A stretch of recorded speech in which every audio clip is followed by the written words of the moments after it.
let's talk about AI, and then remind me to talk about scapegoats. All right. So if I forget, can somebody remind me that I'm going to talk about scapegoats?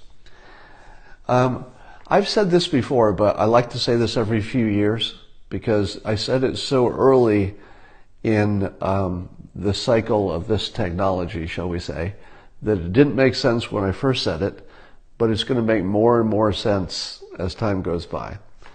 And that's this. Do you know how hard it's been to create artificial intelligence that really acts like a human intelligence? So scientists have been stumped by this. It's like, we can't get this. We can get this machine to, do calculations and do things that are rules based, but we just can't get it to be intelligent the way humans are. And what I said was, here's the problem. It's not a programming problem. It's not an algorithm problem.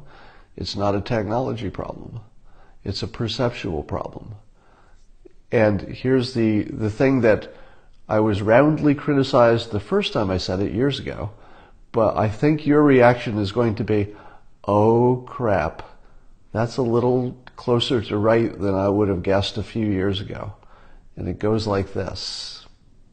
The reason we can't make AI that is as intelligent as humans is because human intelligence is an illusion.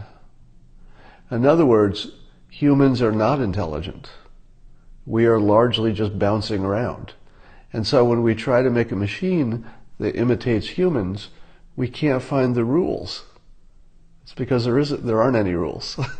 We are literally randomly bouncing around, and then after the fact, we put a rationalization on it.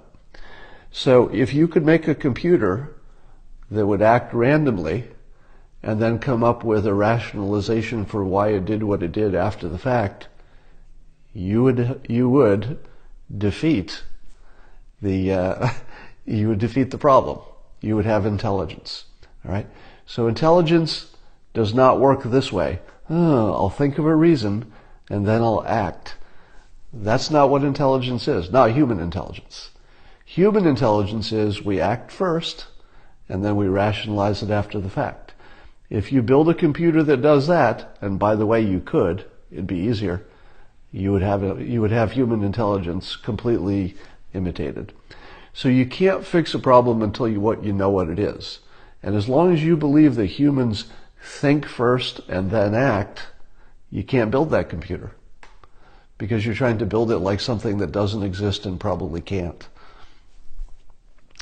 Now, of course, there are no absolutes. Humans do think first on the simple stuff, all right? So if I'm going to set my coffee down, I do think first, there's a surface, it's strong enough, it will hold my coffee, it will be convenient. So on all of the trivial stuff, we do think first.